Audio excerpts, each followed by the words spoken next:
Hi, I'm Gail Bannock. And I'm Alana Santone. Welcome to the She Means Business podcast. Throughout our careers, we faced countless questions and sought advice from other women we respect and admire. And that's exactly what this show is about. Each week, we aim to help you achieve your goals by sharing our experiences and talking with successful leaders, offering real stories, practical advice, and actionable takeaways for women who mean business. All right, let's do this.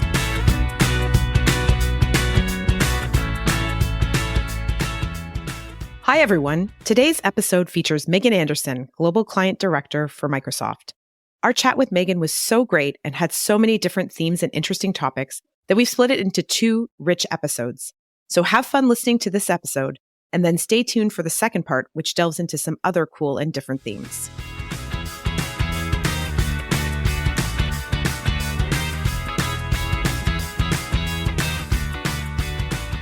Hi, everyone, and welcome to today's episode of She Means Business. I am so excited to introduce today's guest, Megan Anderson. Megan is currently the Global Client Director at Microsoft, but she has had my favorite type of career, one that twists and turns. She started in musical theater and then moved through consulting at McKinsey, had various roles in high-growth, venture-backed global tech companies, and that has led her to her current gig. She's also a guest lecturer at Rotman's MBA program in strategic management, an active angel investor, and a passionate champion of women in tech. I'm thrilled to have her here with Gail and me. Welcome to the show, Megan. Thank you. It's great to be here. I said a bit of context on your and background on your professional journey, but you really have done some interesting things and diverse things as you've gone on. How have you made the transition between industries and jobs look so seamless? I mean, it's never as seamless as it looks, but I think a few things. One, I'm a big one for say yes now and figure it out later. And I do think what goes along with that and what has made me successful through that methodology of navigating a career is I also follow great people. So as long as I'm surrounded by and partnered with amazing people, then the whole say yes now and figure it out later has always served me really well. I don't think I've ever been 100% qualified for even maybe 70, 60% qualified for the thing that I'm about to embark on.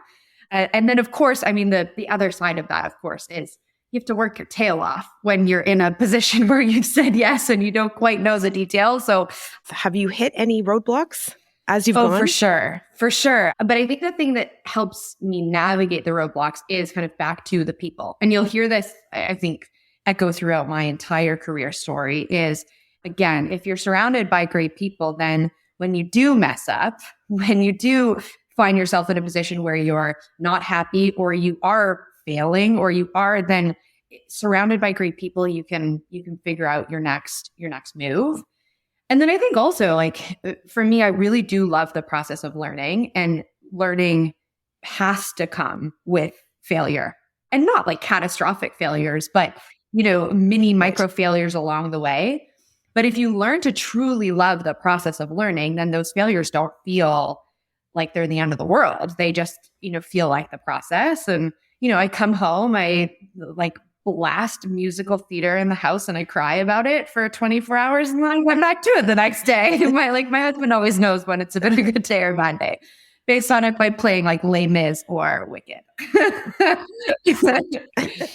I want to just follow up. You've said already so many interesting things. When you talk about great people, surrounding yourself with great people, has it always been people from your past, or like how do you identify the people that you want to be around? What do you look for? How do you know? I'm a big believer in the strength of weak ties.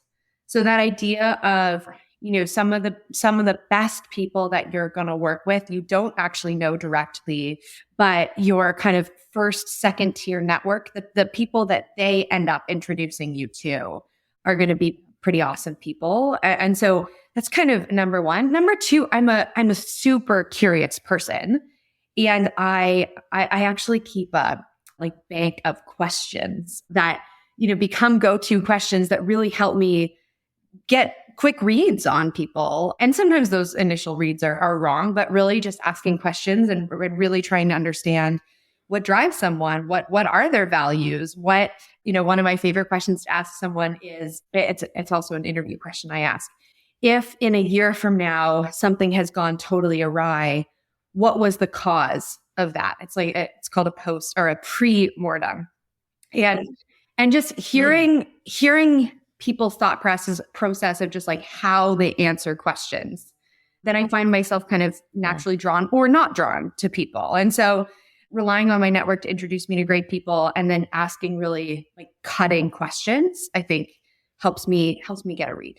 I have a similar philosophy to what you mentioned. Mine, the way I put it is first get the job and then decide if you want it, which is kind of earlier in the process. And I love this idea of just get it and then figure it out. So, what do you do like tangibly? What can people do if they're listening and they're like, okay, so I shot big. I went for this job that I was 60, 70% qualified for. Holy crap, I got it. Now I'm in it. And now what do I do? And before imposter syndrome sets in, like what can they do to do it, to figure it out? What's the figure it out phase? The figured out phase. I mean, the first thing I'd say is, I don't know that you can ever stop imposter syndrome from setting in. Like, I just think that's, and I think everybody has it. Like, no matter what gender, no matter what level, no matter what, I almost think if you never have it, then I don't know, maybe you're a psychopath or maybe you're not pushing yourself hard enough. Well, you're not growing. Yeah. Maybe not growth mindset for sure. I agree. Most, if not all people that I have respected in my career have always had moments of imposter syndrome. I think the difference is the people who are successful are the ones who don't let that imposter define them. They're like, okay, hey, you on my shoulder, you're saying some really unhelpful things. I hear you, but like, shh, I got work to do. Right. So I think that's the first thing. You can never, if you try to fight it or get rid of it, I think that probably makes it worse and you can go down a bit of a vortex. So that's the first thing. I think then like just tactically, I am a very structured thinker. And so like for me, when I started this new job at Microsoft recently, I made a 30, 60, 90-day plan. Like, what do I want to be true? What do I want to have learned? What impact do I want to have had at 30 days, 60 days, 90 days? And then I talked to people about it. I talked to my manager. I talked to my manager's manager. I talked to my manager's manager. I talked to my peers, the people who were going to be working on my team. And so that kind of helped me set the guardrails for what success looked like. And then I'm again pretty tactical in working back from that. Okay, if this is the impact I want to have, if this is the learning I want to have, then how am I going to go about doing it? And every week I build a plan of, here are my top 3 priorities. These are the things I can't drop. I get people on my team to do the same. Those priorities are always outcomes, not activities. So it's not like, okay, I'm going to have a meeting with X person, but rather this is what I want as the outcome of this meeting. And then I just roll. So I'd say I'm in day-to-day life, I'm quite free flowing and go with the flow, but in planning stages for getting really clear on what success looks like and how, and what my priorities are, I'm really structured. I'm thinking back to your introduction around musical theater, and I'm thinking of some interesting kind of commonalities when you're in theater. This idea of, first of all, you're auditioning for a part that you don't know. If like you just have to have this belief that you can get it, and it's up to fate or the casting directors to decide if you get it. And then once you're in it, nobody can tell you if you're the right person or not. You're just now in it, and then you have no choice but to just figure it out. And when you're live, something goes wrong, you figure it out. Like I wonder if there's something in there that kind of came from that training. It's interesting. I don't know if I've ever thought about it that way before, but I think you're totally right. And I'll even add to the analogy of like, there's a really intense rehearsal process in live theater, right? Generally it's actually quite short. In professional theater, you're only really rehearsing for a couple of weeks, but it's an extraordinarily intense couple of weeks. And you're coming together as a team, as a cast. You're running things over and over and over again. You're simulating what the real show is going to be. Yeah. But then, every single show I've ever been a part of, even on, when I used to be in shows professionally, I would do a show 200 times. And even on time 197, something unexpected is going to happen. The audience is going to do something unexpected, or a costume is going to malfunction, or someone's going to forget a line. Like it happens all the time in professional theater too. And so you just have to roll with it, trust the people around you, improvise. I think it's interesting because the one of the big differences, sorry to just like keep going on this analogy, but when it comes to typically theater or television, everybody's starting at the same time. And so everybody's going through that adjustment period and learning curve, and everybody's new. And even if you know your job, if you're a crew person and you know what you're doing, everybody is kind of being introduced at the same time, and you're kind of starting your timeline at the same time. Whereas typically when you join a new job, you're on, they've been there 5 years, 10 years, 2 years, whatever, and you're the new one. And so I wonder if there's some kind of, you almost need to kind of forget that time and just be like, I'm on my own time. Everybody had their first day, everybody had their first year, and just kind of roll with it. But I love those skills. And I think a lot of people listening could apply, even if they haven't been in musical theater, they can apply the logic and the similarities. And I think this goes back to my point about transferable skills. It's not just job to job. What were the things you loved as a kid? People talk about it a lot with sports. And I think, whatever the thing was that you were super passionate or that you are super passionate about, what are the skills you built in that domain, and how do you transfer them over? I just love that, tapping into like what was your passion early on and then transferring that to something that you can do kind of for a living. I love the way you've said that. I think that's a great place to wrap up this episode. Stay tuned for part 2 of this episode, which is going to feature more around balancing work and motherhood.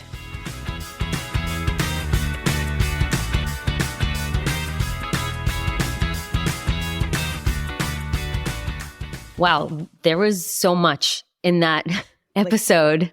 I feel like she was just dishing them out. I totally agree. I was just writing down like theme after theme after theme. And I said, I think there's so much for us to really tap into here. 100%. I'm trying to even get my head around it.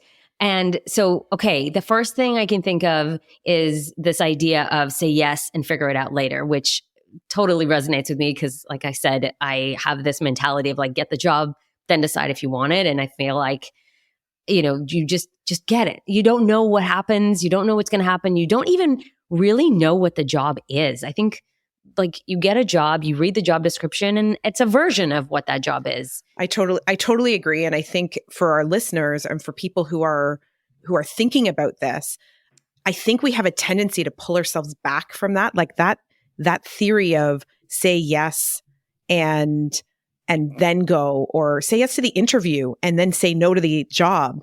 Those things are like not natural for us because we'll talk ourselves out of doing that. We'll talk ourselves out of putting ourselves in and then figuring it out. Yeah. So I just even love the way she pinpointed it to say yes and then figure it out. What a great slogan. I agree. And I think of my kids too. I just sent my kid to camp, my 7-year-old to camp. And it was like, you're doing sailing camp now. Figure it out. You're doing climbing camp. Figure it out. And we have that ability as kids to just say, okay, like we'll go to Wonderland, we'll go to the CNE, we'll go try something new and figure it out. And then as adults, we suddenly feel like we have to know it all before we say yes, which is just not true. And how boring is that?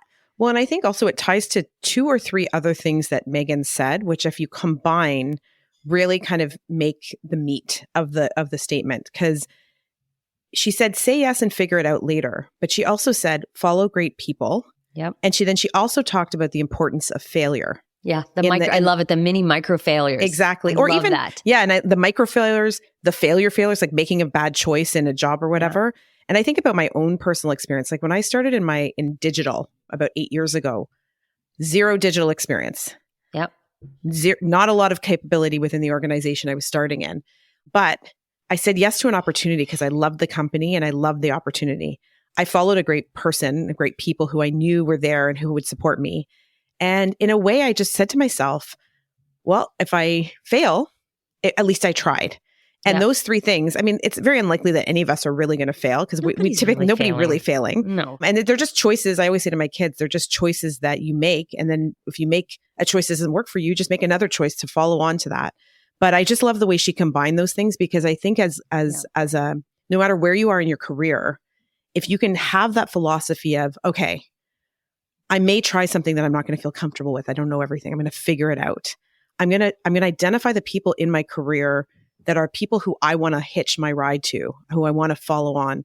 And then I'm not going to let fear of failure deter me from what I'm really going after. Like, wow, that is a very powerful approach to career management, to life management, to to parenting, to like list it out.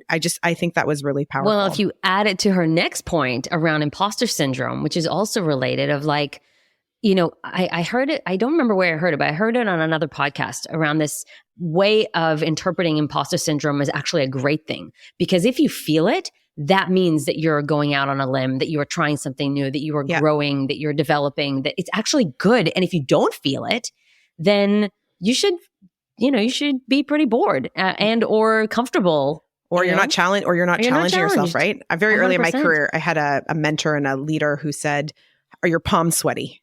Yeah. And that's, and she always would say, "Are your palms sweaty?" And I'd be like, well, you know, we'd say things like, I don't know. She said, if your palms aren't sweaty, then you're probably not learning enough this early in your career. So like, what's next? What are you thinking about next? And I think that's really what this, like, again, it's a figure it out.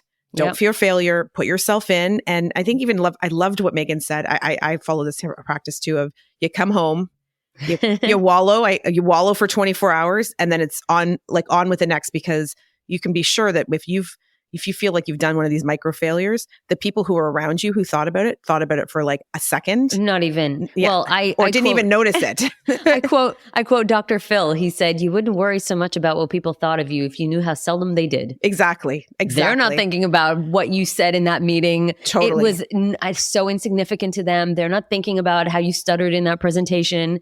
They're not thinking about the thing that you left out of the deck. Like nobody knows, nobody cares but you. And so let it go. I completely agree. So I think there's so much rich content there. I know you and I could. And there's one more. Yeah, but actually, there's her point about transferable skills. Yes. She made like right at the end around how people apply it to sports and they don't. And so this is where I think it's interesting for women. Obviously, some women play sports, and so the analogies apply. But I feel like, generally speaking, in our culture, we gush over the benefit of sport and about how you learn how to, work as a team, and you learn about failure and you're working hard. But that's not the only activity that people do.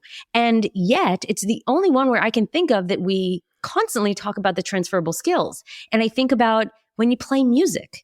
Totally. If you were a musician as a child, talk about failure and just like, how long does it take you to learn that song and trying a new song and, what are those transferable skills? And, or if you're you were in dance as a child, or I don't know, whatever you did there are lessons that you have growing up from these other skills that are other things that you did that are not necessarily sport. Yep. That I love the idea of debate. If you were on the debate team or whatever.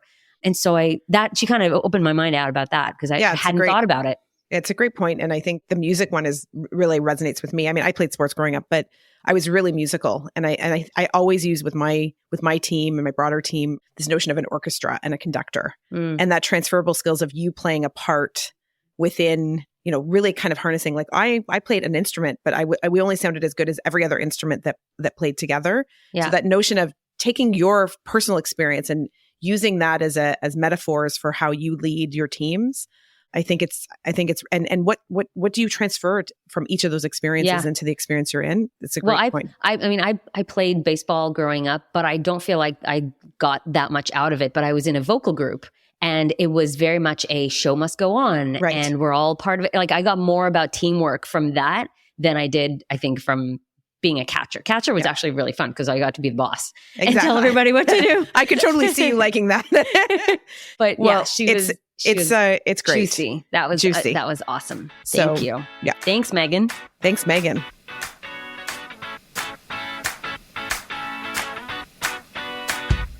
Thanks for listening to this episode of She Means Business.